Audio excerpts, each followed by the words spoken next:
British বিরোধী আন্দোলনে যে সন্ন্যাসী আন্দোলন এবং তখন আমাদের পূর্বপুরুষ ফকির মজনু শাহ নেতৃত্ব দিয়েছিলেন।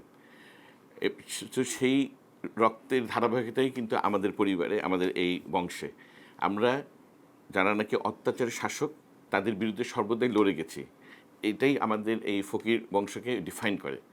এবং রাজনীতিতে আমরা যে ভূমিকা রেখেছি, আমার মরহুম পিতা দেখে থাকবে, আমার দাদা এবং আমাদের পূর্বপুরুষের কথা বললাম, আমি নিজেও এই স্বৈরাচারী সংগ্রামে আপনার আগস্টেও আমরা তো কেউ বাসায় থাকতে পাইনি, কিন্তু আমরা সরাসরি মাঠে মিছিলে আপনার এই স্বৈরাচারের বিরুদ্ধে আমরা লড়াই করে গেছি।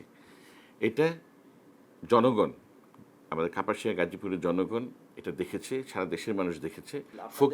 ফকিরটা কিন্তু আপনার আমাদের এখনও আমাদের যে সেকেন্ড কাজিন যারা, ইভেন আমার ফুপু সবার ফকির আছে। আমার দাদা ওই ছেলেদের মানে আমার চাচারা হলো সব ফকিরের জায়গায় শাহ, একই ওই ফকির মজনু শাহ তার দাদার ছেলেদের জন্য আপনার ইয়ে করেছে। তা আমরা যে ফকির মজনু শাহর বংশধর সেটা রক্তে অনুভব করি।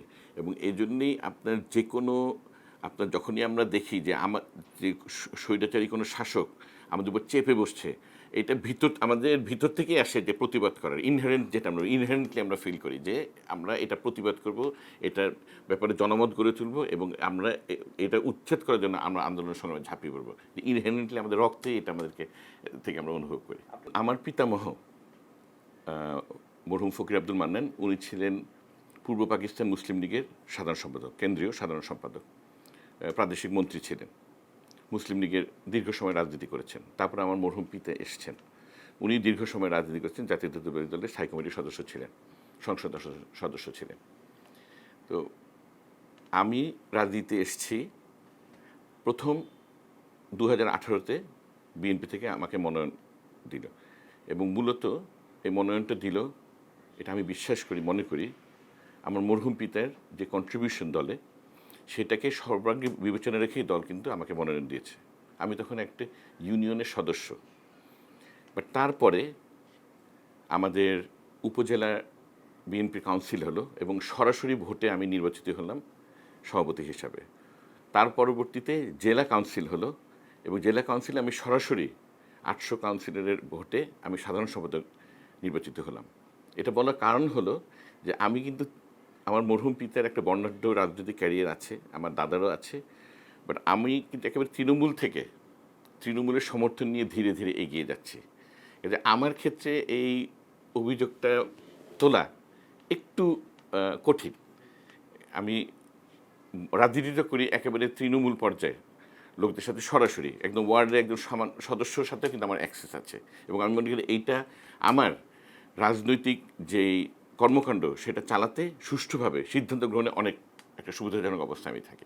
ধারণাটা আমি বলবো বরঞ্চ আমরা যারা আমাদের বাবা বা আমাদের দাদা নানা যারা পলিটিক্স করে গেছে সেখান থেকে আমরা এসছি, আমাদের জন্য আরও কঠিন।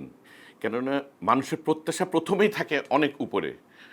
মরহুম ব্রিগেডিয়ার হান্নান শাহের ছেলে আমি, কাজে ওনার দিকে তাকিয়েই মানুষ ধরেন আমাকে বিচার করার চেষ্টা করে। কাজে আমার সেই প্রত্যাশাটা পূরণের জন্য আমাকে কিন্তু অনেক বেশি কাজ করতে হয়।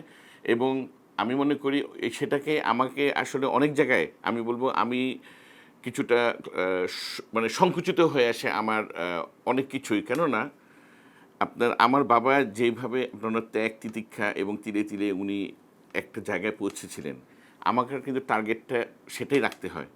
আমি কতটুকু আগাতে পারবো আমি ওটা জানি না।